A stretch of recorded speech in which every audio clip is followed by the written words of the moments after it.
Hello and welcome back to the final episode of our Housing Fringe series of live roundtables brought to you by AJ Studios and The Hip.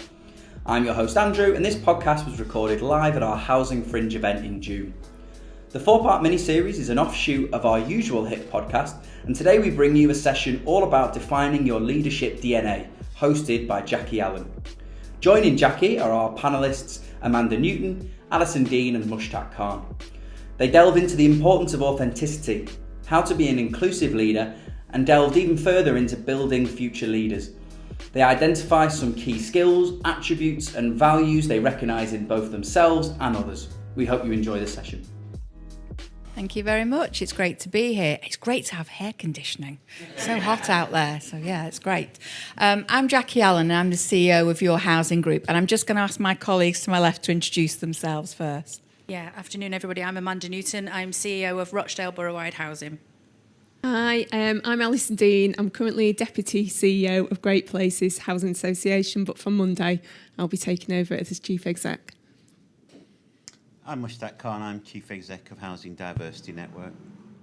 I just want to start off before we get into some of the themes and then the question and answers to really talk about inclusive leadership and what does that mean. So I've been a CEO now for just under a couple of years and a director in this sector for about 15 years.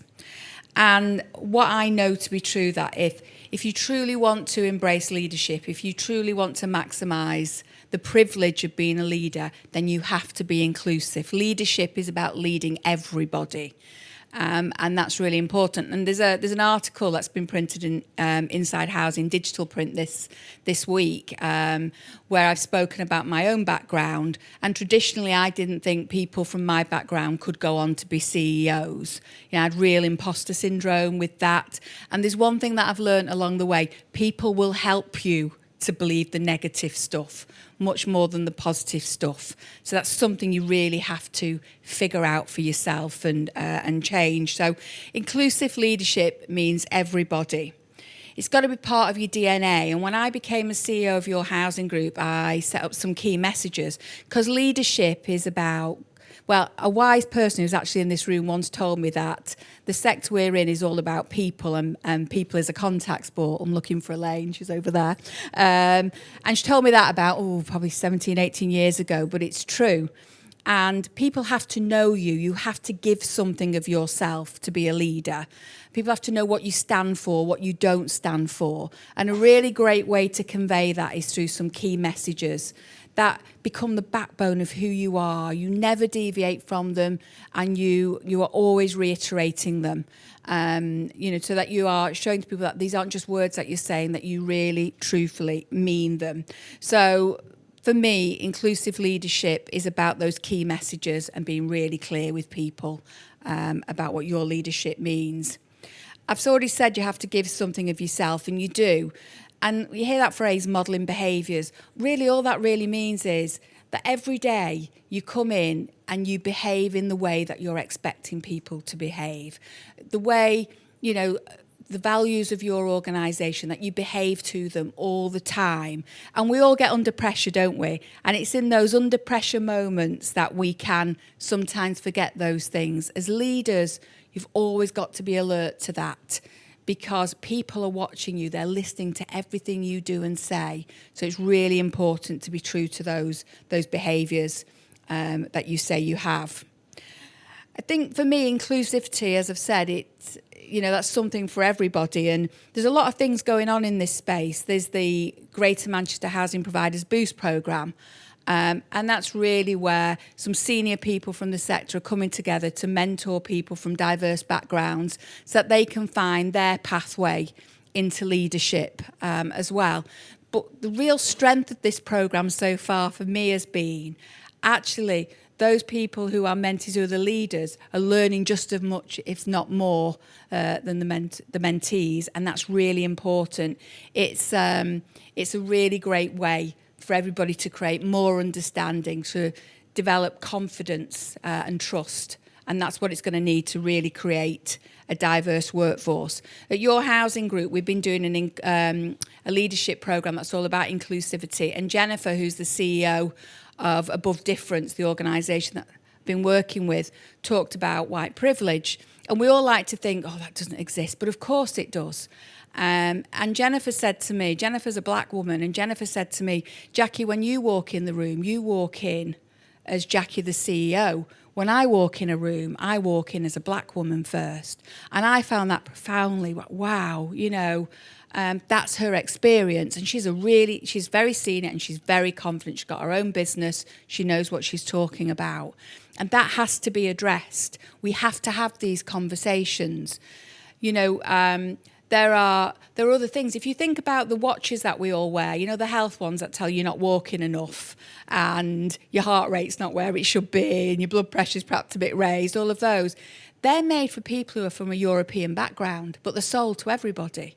So there's unconscious bias in all around us. Those things exist. And as us as leaders, we have to be alert to those things. Because if we're going to create a sector where there are a whole host of diverse faces up, at the top of the tree in leadership positions, then that's on us. That's incumbent on us to make that happen. And the final thing that I'm going to do before we go on to the themes and I bring my colleagues in is I did a podcast with James and I said, I'll come on and I'll talk about some of the lessons I've learned since being a leader in this sector. And I'll just talk you through a couple, but we are going to do a podcast on it. And I've said it shouldn't be hard to be yourself. So you've just got to relax when you're a leader. You can put an awful lot of pressure on yourself. It's not hard to be who you are. You know yourself better than anybody else.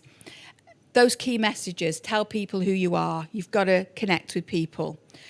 Don't look for approval. You can waste so much time and energy looking for approval. What you're looking for is respect and authenticity.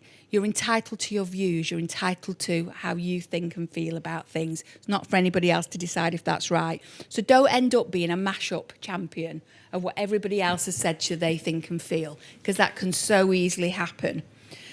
Another one that I've had is just because it's true, you shouldn't say it. I might have struggled with that one a bit. Or just because it's true, you should say it.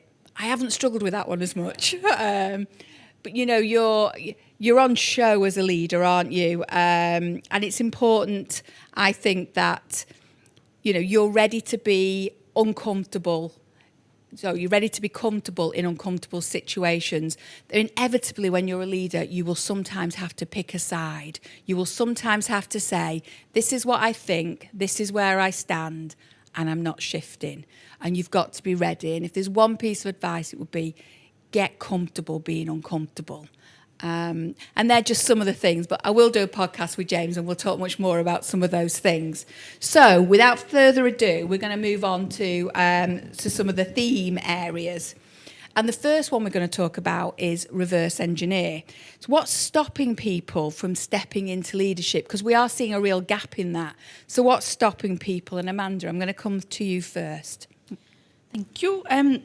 So I think it's lots of things, but most recently I think it's probably there is an element of fear about stepping into those more senior leadership positions. And that's because of events that have happened, tragic events, and obviously one that is very, very close to my heart and to my work.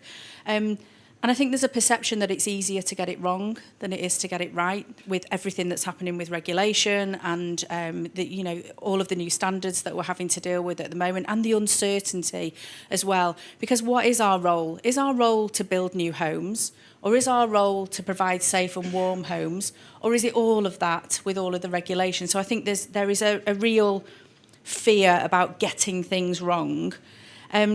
I think there is perceived to be little gap between the executive role and the chief exec's role, both financially and financially primarily, but the accountability is huge. The gap in accountability is huge. So I think that there's a lot of fear there. And the thing that I would say about that is if you have confidence in your conviction as a leader and you have a great team around you, then there is no need to be fearful of that. And you should absolutely step into that space, because there are gaps in those spaces that are needed, that need really, really strong leaders.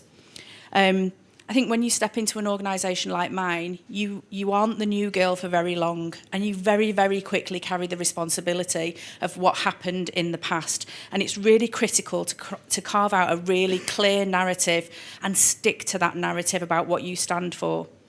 But I just think the other thing as well is if we start looking at how we grow talent, the concept of leadership has evolved, hasn't it? And we're going to talk a little bit about this later around it's not a title. But it isn't defined by titles and positions or the number of people that you have reporting to you anymore. And I think some people are really stepping into the leadership space without realising that they're doing it. And we as leaders have to nurture that, because those are our leaders of the future. Thanks, Amanda. Mushtaq. So I did some board training probably about 2 weeks ago. We do a lot of training with boards. We go and speak to them, talk about whether the board reflects the communities, whether their senior leadership does or not. And we got talking about this, and one of the guys, and I could tell from his badge, Indian background, stood up and said, we just recruit the best people. And what I had to say to him was, it's not you. It's not you individually. It's the system. It's the things that are behind that. I know that if I put your name on a CV and an English-sounding name, they're far more likely to interview the person with the English-sounding name. So I think there is a thing that there's some really good people working in organisations, but it's a system that doesn't help us recruit the people from the best backgrounds. I mean, it goes back to the murder of Stephen Lawrence in the early 90s. There was a police investigation. A spectacularly bungled police investigation afterwards led to the Macpherson inquiry, Macpherson report, which talked about institutional racism. And there can be some really good people working in organisations, but it's the norms, it's the ways of working, it's the culture of the organisation that doesn't lend itself to the best outcomes. And interestingly, 2 years ago, Dame Louise Casey did a review of the Metropolitan Police again and said, as well as being institutionally racist, it was now institutionally misogynistic and homophobic as well. So things that actually got worse. And I think there is a thing in the housing sector and in other sectors about systems and processes, expectations, and the ways that we work. You can be trying your very best in an organisation, like that board member who said he recruits the best people. I have no doubt that he does, but it's the system behind it that never led to the best outcomes for people. So I think you really need to think about systems and processes as well as about the individual actions that people take. Thanks, Mushtaq. Absolutely. Alison.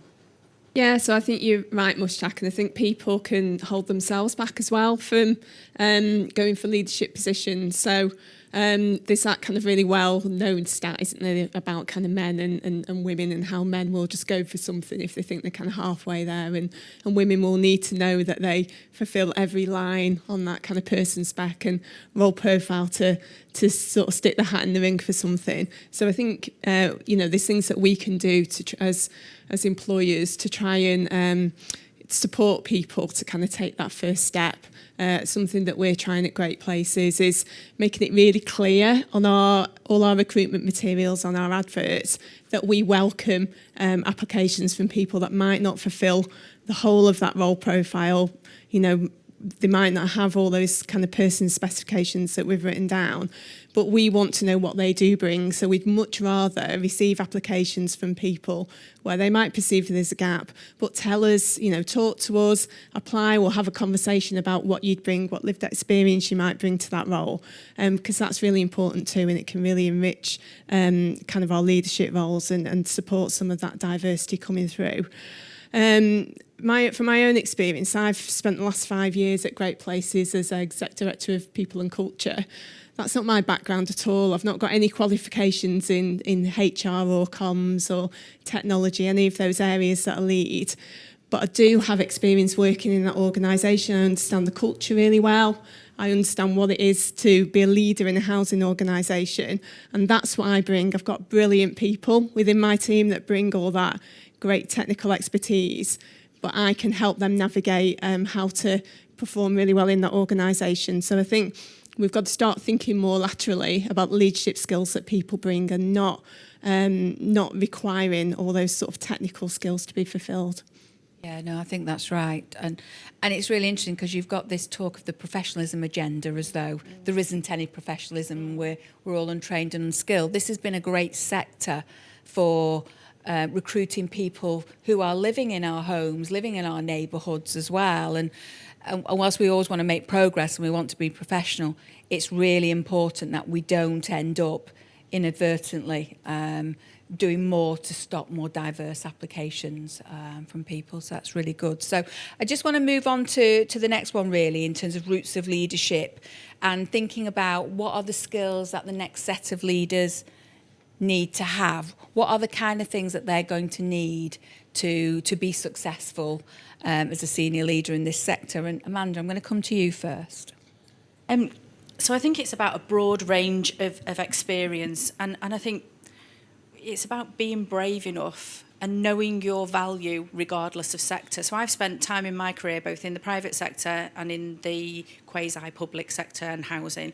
And it's about, you know, I speak to many people in the housing sector who go, oh yeah, the commercial sector's not for me because it's all about profit. But actually it taught me so much to be in that sector. I think there are a lot of people who've opted to stay safe and stay in a single sector, but it doesn't feel very safe anymore, does it? So I think the biggest unlocker of opportunity for me, and just having the opportunity to see through different lenses, was that kind of mixed experience of public and private. My heart absolutely lies in housing, and you know, this is it for me now. I'm here. But when you look at my CV, the number of people who've said to me, oh, you've been at PwC, so you can get a job anywhere, you can do anything. I absolutely can't. You know, there's no question about that. But what it did do was gave me different perspectives and made me so much more resilient to work in those different environments. It gave me commercial insights, and if there's anything that we need to be doing in this sector now, it's about focusing through that commerciality lens. And then I think the one skill that every successful leader needs in buckets is absolute authenticity. So walk into your business as you, because if you are yourself, your people will be themselves. I was really lucky enough last year to do a leadership program called Wavelength. It's incredible, and if anybody gets a chance to go on it, do it. And I spent some time in All Saints. Now, I love All Saints because they're great clothes, aren't they? But their CEO is absolutely authentic, and he encourages people to come into his business and be absolutely themselves. And if you walk into an All Saints store, you feel like it's their store. And I want our businesses to feel like our people's businesses, because they'll do the best for our customers. Yeah, absolutely. Alison. Yeah, so I think you touched on a lot of the kind of skills that I was thinking of, Jackie, in your intro. So it's people business, isn't it? So people need those people skills in buckets. Our leaders need to be people. We need to be able to connect with our customers and our colleagues, and we need to be really visible. So we need to understand what the challenges they're facing are. We need to be able to walk in their shoes, don't we, to help to help our colleagues deal with those challenges, to unblock some of those barriers that they're facing to deliver great services. We need to be able to get it, to show empathy, and to be alongside them. So yeah, I feel that kind of there's real sort of ability to empathise with people, willingness to work together and to look for the win-win, to work in partnership, take a really collegiate approach and be accessible as well. I think leaders need to be really visible, available to people, available to customers and colleagues, not be in their ivory towers, and spend time with the people that they're there to support. And I think what you said earlier as well about kind of being really aware of the shadow that you cast as a leader is vital. You've got to do the things that you say you will, and always act with integrity in line with your values, because people are watching you, aren't they? All the time. No, absolutely. That's great. Mushtaq? So from time to time, we get asked by organisations to come and help do an investigation.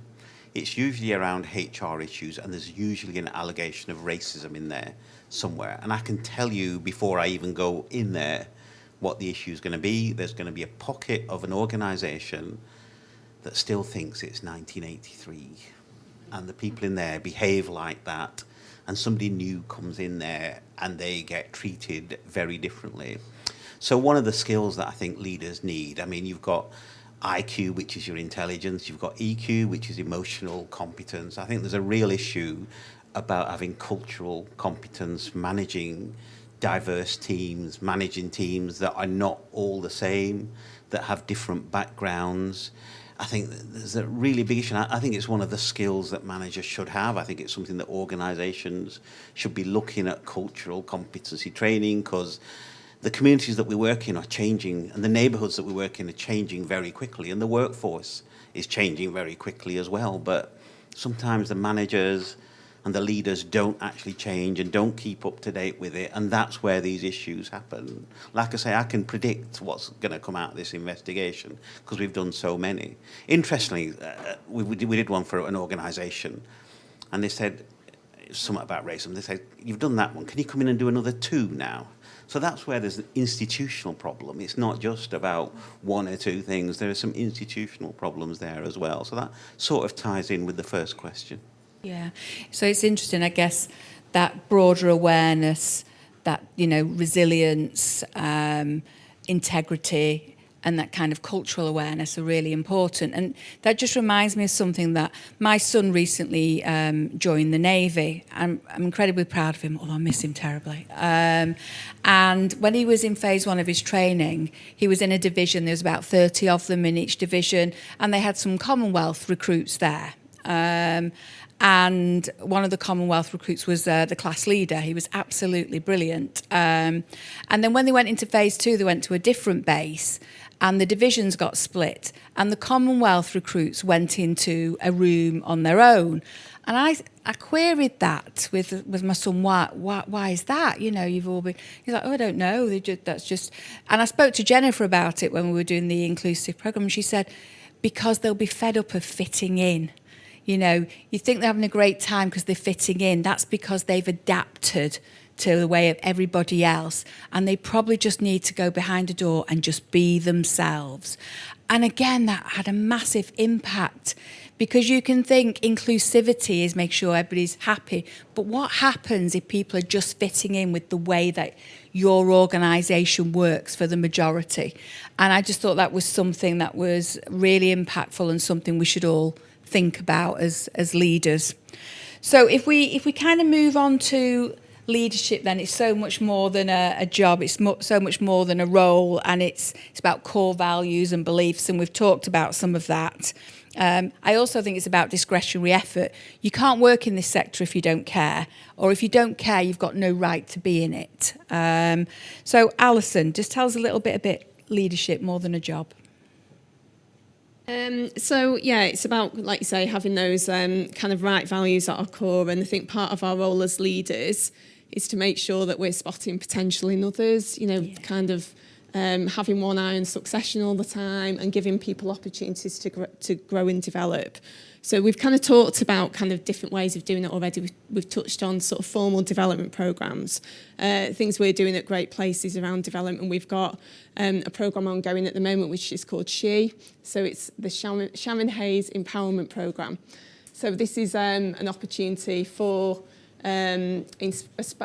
aspiring leaders working in areas where women don't traditionally take those leadership roles. And it's to kind of give them the traditional leadership skills to be successful in the careers, but also to think about other skills, you know, like kind of doing things like tackling imposter syndrome, you know, kind of developing the personal brand, things like that, to just give them the kind of confidence to step forward and to, you know, kind of see themselves ready to take opportunities. So there's lots of kind of different ways that we can look at development aside from traditional development programmes. Sure, we'll go and talk about the role of coaching and mentoring as we go a bit further into this conversation. But I think one of the things that's really important as well is just giving people a bit of space and latitude to try new things. So with Matt Harrison leaving, we've been doing lots of going down memory lane and kind of casting our minds back to sort of opportunities that Matt has given us, you know, as he's sort of, well, developed me through my career as a leader. And I reflected that one of the things I did in my early career was become a regeneration officer, and Matt had encouraged me to go for this role. And And he'd spotted something in me that I hadn't seen, so he kind of gave me the support. But what he did, which was really important, was give me the latitude to really develop that role. Late 90s, early 2000s, regeneration was really big then, but there weren't any kind of rules around it. We were sort of writing the way that we did regeneration. So he gave me the space to experiment, and it felt really safe. I knew that I could try things out. We were working directly with residents. There were things that we did that didn't work, but an awful lot that we did really did work, So I think leaders have got to create a space for people to sort of take risks, and that gives you that real growth and stretch and ability to develop. Absolutely. Did you think you'd be the CEO one day when you took that job on? Never, No. never. Could never have dreamed it. But I've been really lucky that I've had so many fantastic opportunities at great places. Yeah, well, that's a great story. Mushtaq. So I'm really keen on graduate trainee programs, board trainee programs, because I think you need to get new perspectives, diverse views into the sector. I mean, we've just started thinking about a graduate recruitment program with a number of organisations in the Northeast, because they lack people from minority communities in their organisations who've got housing skills, who've got surveying skills. So as well as coming to work for the organisation, we're going to give them some college placements. We've got a board trainee program, which mostly gets young board members. So we don't think you can magic up a diverse board overnight and a diverse set of perspectives. You've got to get people into the organisation and work with them over a period of time so that they can apply for vacancies when they come up. So I went up to one of the cohorts that we've got in the Northeast, and all the trainee board members were under 35. They were looking at financial plans. The interesting thing was they're really interested in year 30, because that really affected them. Nobody's interested in year 30. They look for years 1 to 5.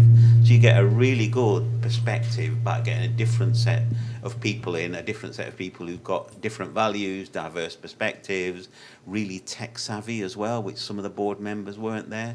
So, one of them was a cybersecurity expert, which is the sort of person you want on a board. They'd never heard of housing associations before that. It's just the way of advertising, the way of getting new talent into the sector, that you can have these diverse viewpoints, which will help you move forward as an organisation.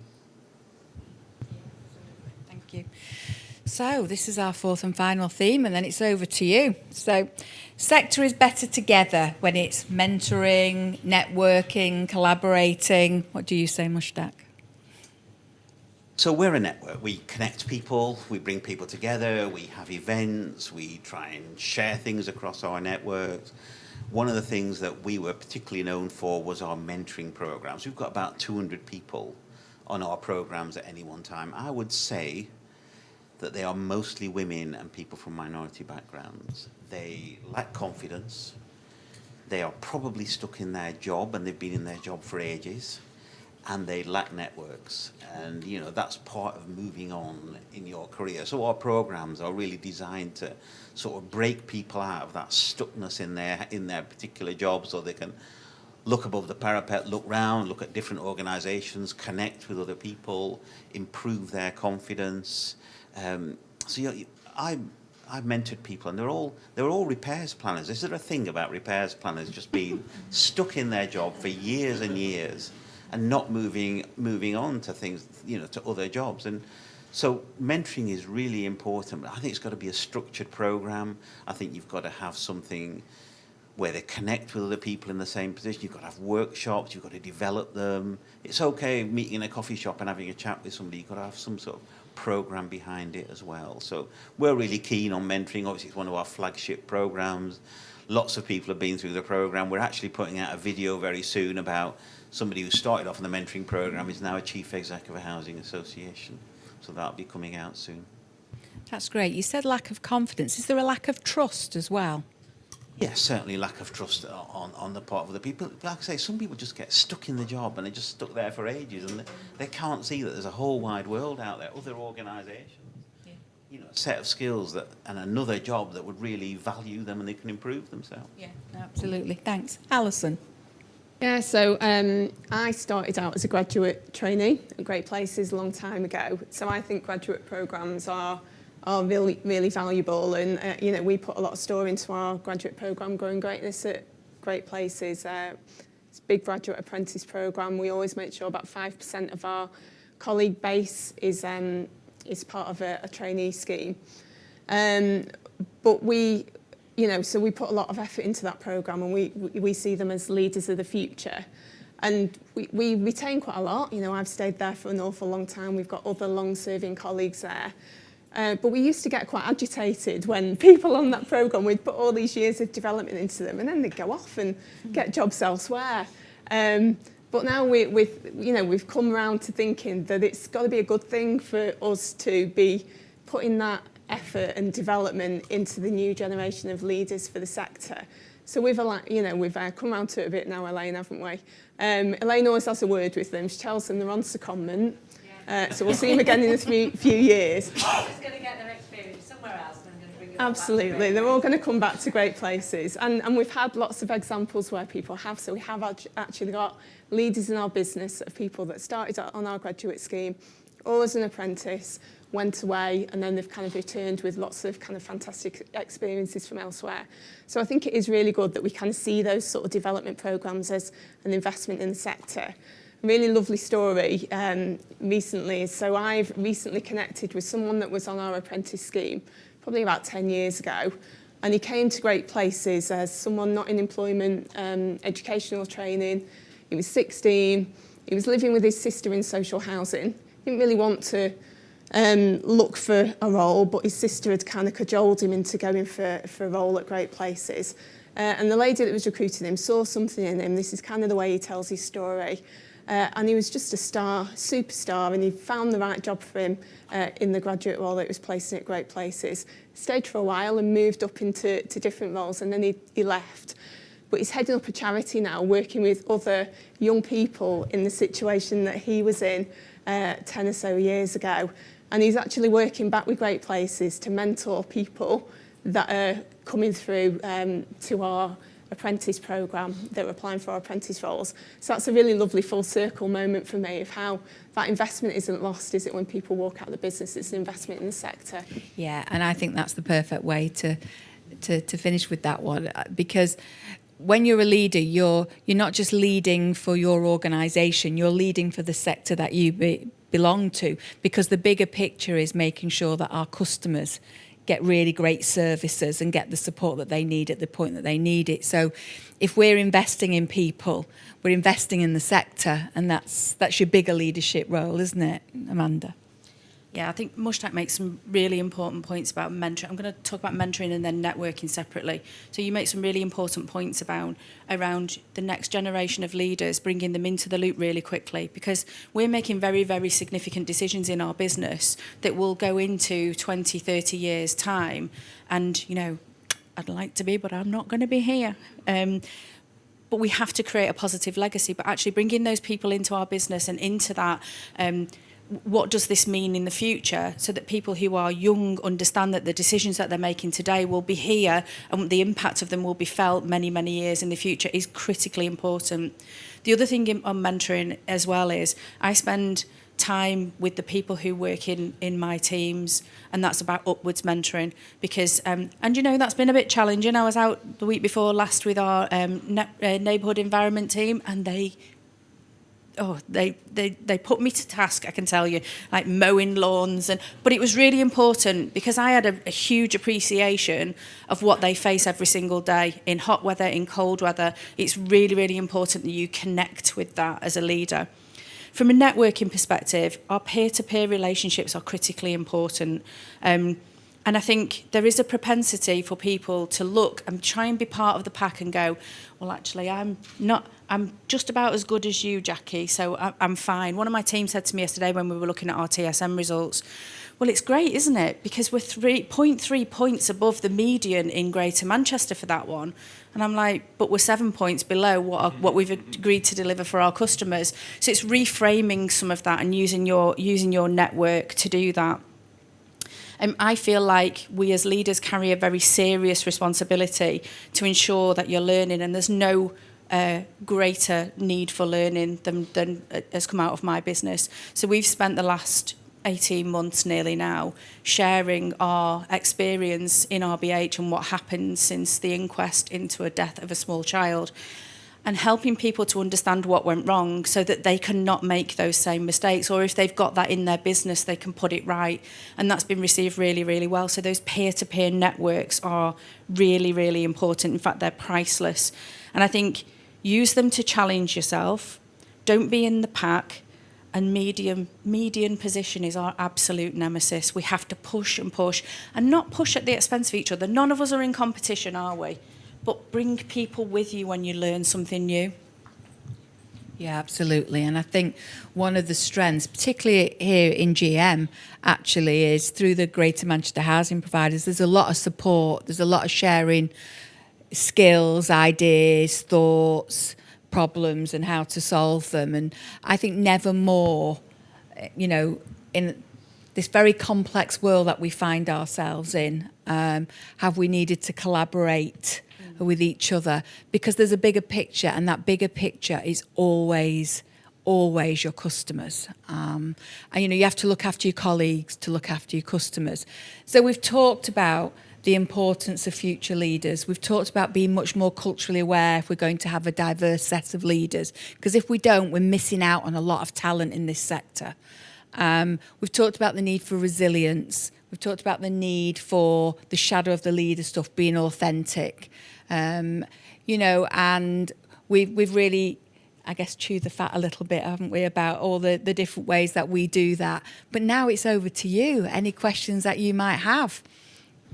Thank you, ladies. That was really, really interesting. And it's great to see what your views are about inclusivity and to hear you talking very much about creating the environment through authenticity, because it is that environment that actually creates people to be the best they can be. And that's all you want, isn't it? It's like telling your kid, all I want from you is to be the best you can be. And that's great to hear. But I'm really interested to understand a little bit more about what you believe are the barriers to entry. You've talked a little bit about some of the challenges, but what are you seeing as the barriers? I'll start, then we'll go along the panel. I think for me, not enough people who are in schools, colleges know about the housing sector. I think it's a bit of a secret, if I'm honest. I think we are been very good at talking to ourselves and not talking outside of the sector, so we've not raised the profile of it. I think when you look at organisations, we can see, certainly not that long ago, it was very male and very white. I think there are lots more females coming through now, but still I don't think it, people with great diverse talent thinking, I want to come and I can see myself working there, I recognise myself there.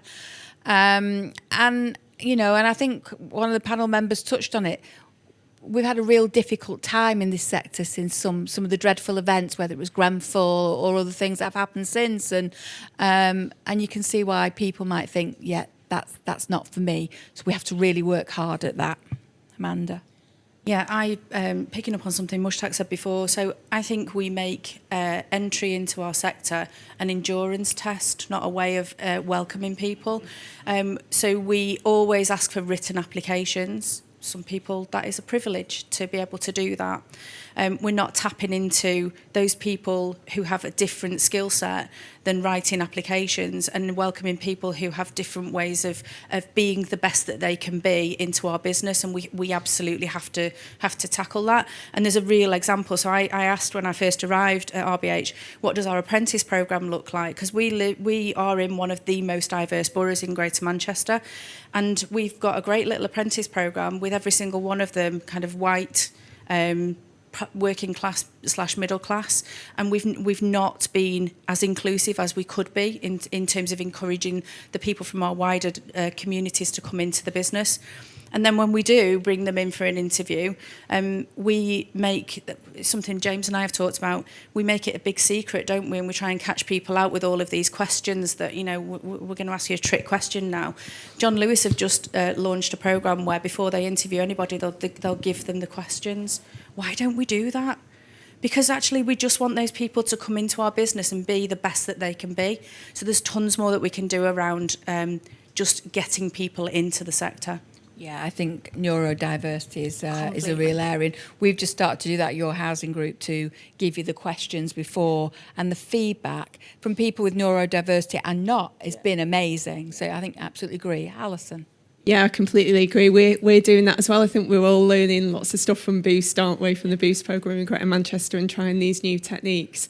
And we've found that who wouldn't want the questions, especially if you're someone that reflects as well. I love to be able to plan things and think about things. So it's not just around neurodiversity. That's helpful for everyone, isn't it? And our experience has been we get much higher quality responses, and you can delve more deeply than when you're just kind of putting someone on the spot to kind of come up with stuff.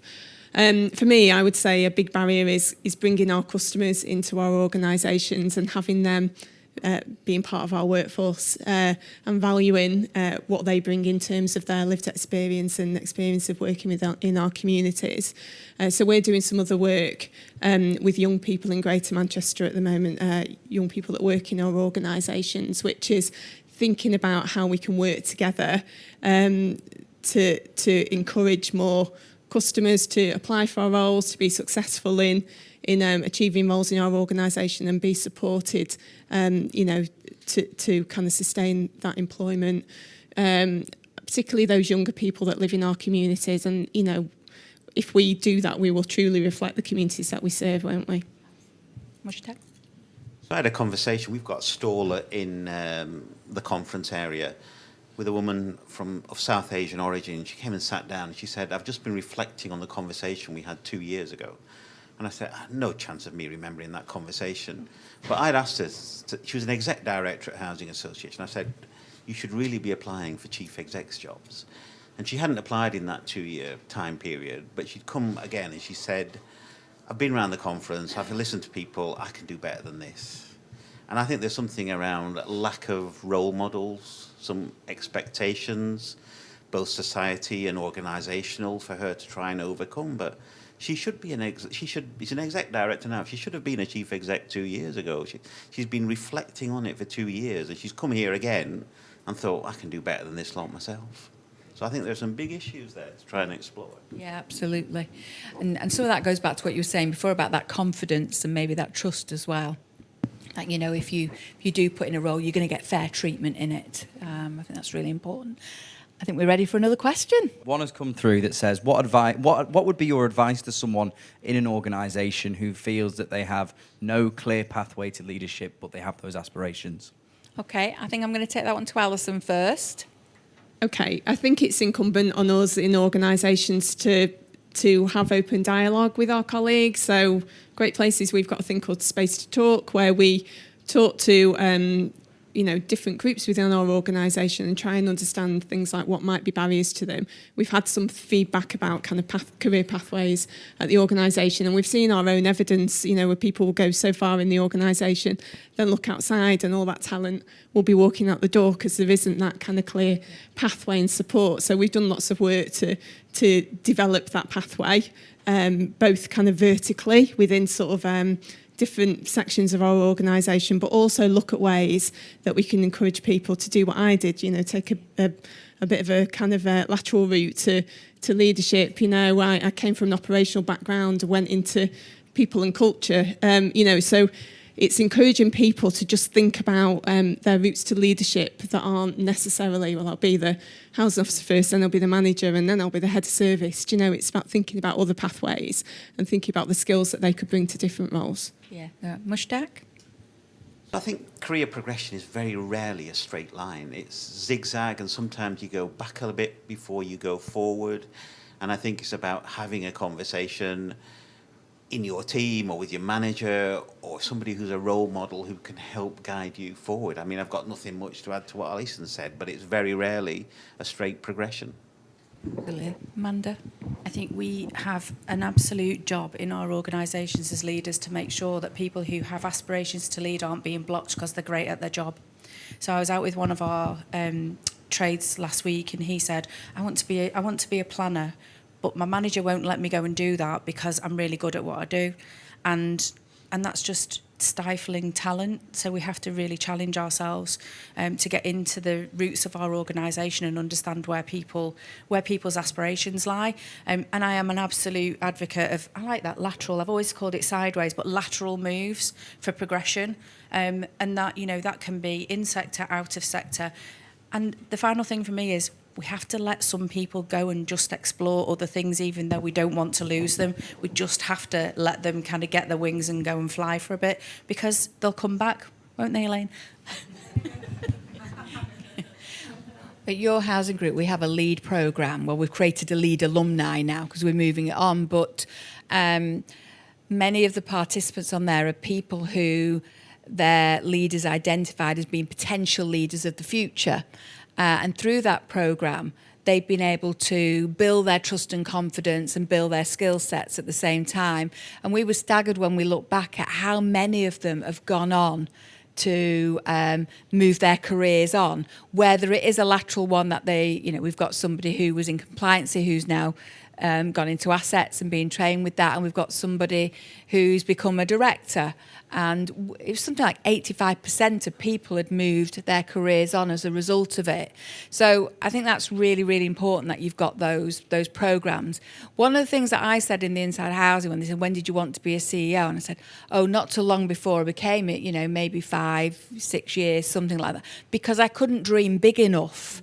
Because I felt like an imposter because I wasn't from a traditional background of where you might end up as a CEO. So I guess that's something else to watch out for in leaders. Who's not dreaming big enough in your organisation? Maybe that's the best thing you can do for them that day, is to help them dream. Thank you. And we've got another question. So a couple of things.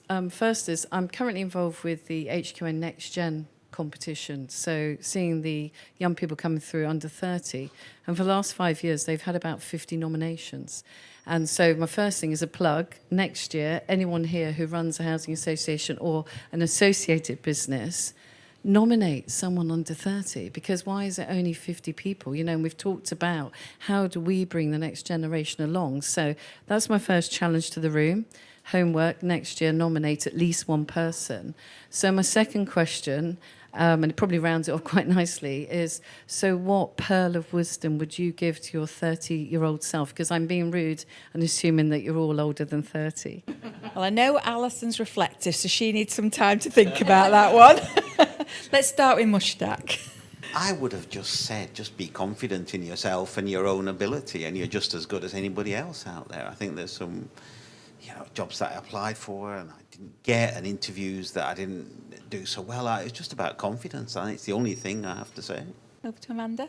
I spent so many years in my career trying to be this corporate person who would be somebody different to who I actually am, because that's what I thought other people wanted to see. So my advice to myself would be who you are.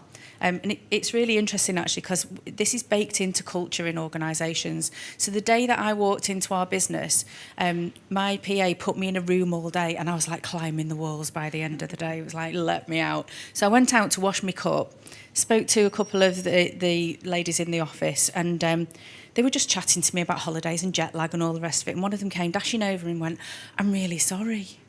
So I'm like, what are you sorry for? Because you're Amanda, aren't you? And I went, yeah. They went, well, I spoke to you like you were normal. I went, I am normal.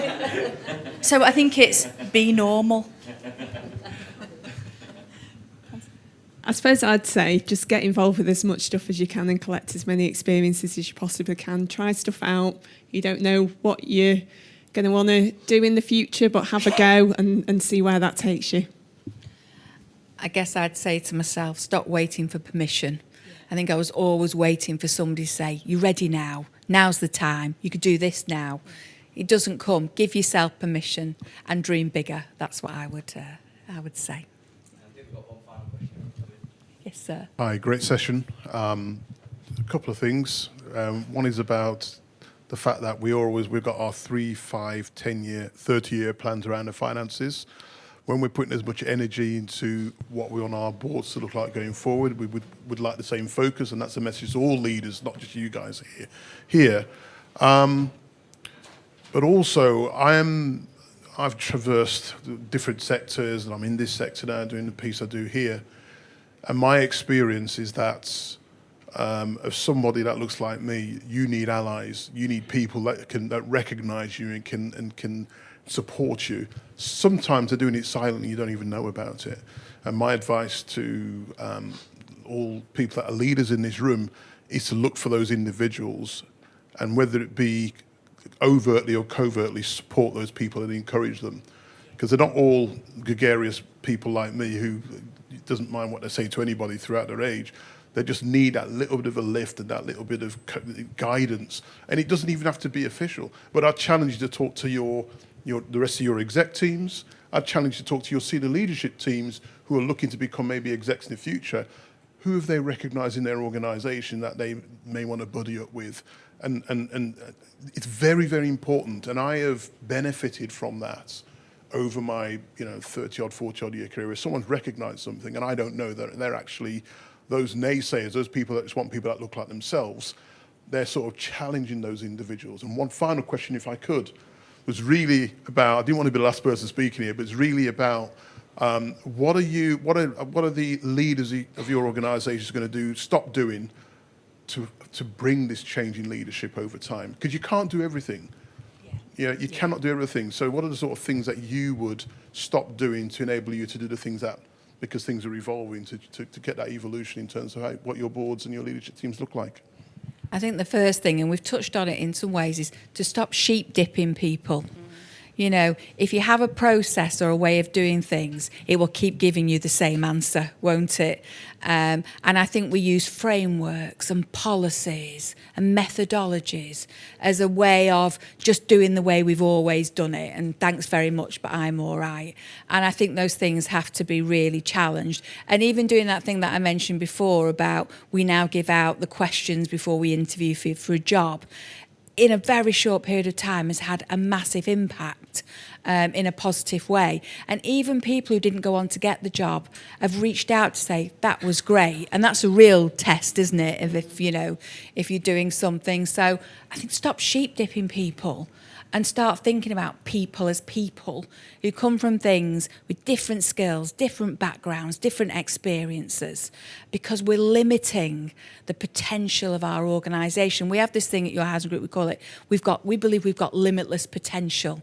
To have limitless potential, you have to have limitless systems that stop limiting the people that you attract into your business, or the people you've got in their business saying, hey, I've got this, I can do this, I'm interested in that. And for me, that's incredibly important. And I really like the allies. That terminology is coming out more and more, and it's really important. If we really want to learn, then we need to speak to the people who can really help us, who've really experienced it. Because if we just keep talking to each other, we might as well just, put our heads back down and keep working to our sheep dipping policies. So I think that's really important. Mushtaq? We run regional networks. I don't think it's a question of stopping doing things. I think there's a real opportunity to do things with others. You can do things yourself, but you can also do things with others. Working across the country, we know that Greater Manchester is further ahead than some of the other regions. But I think there's a really good opportunities for collaboration on some of the graduate schemes, some of the board recruitment, some of the training. And I think that's what you need to do. You can work with others as well as doing things yourself.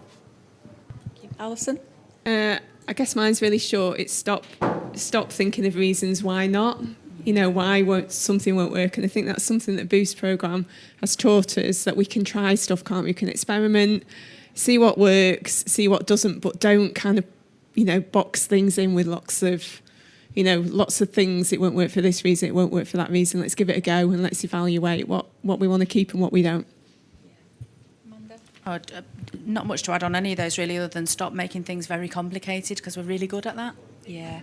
Yeah, and I'm just going to finish, because that was a great question. One other thing I'm just going to finish, within our organisation at Your Housing Group, we have this saying that we're always trying to promote and get out there. Let's be excited to say and do the right thing rather than scared to do the wrong thing and say the wrong thing. Limitless potential, that's where we all need to be aiming for. Well, thank you very much, guys. Can we please start by giving everybody a round of applause? Thank you, Karen.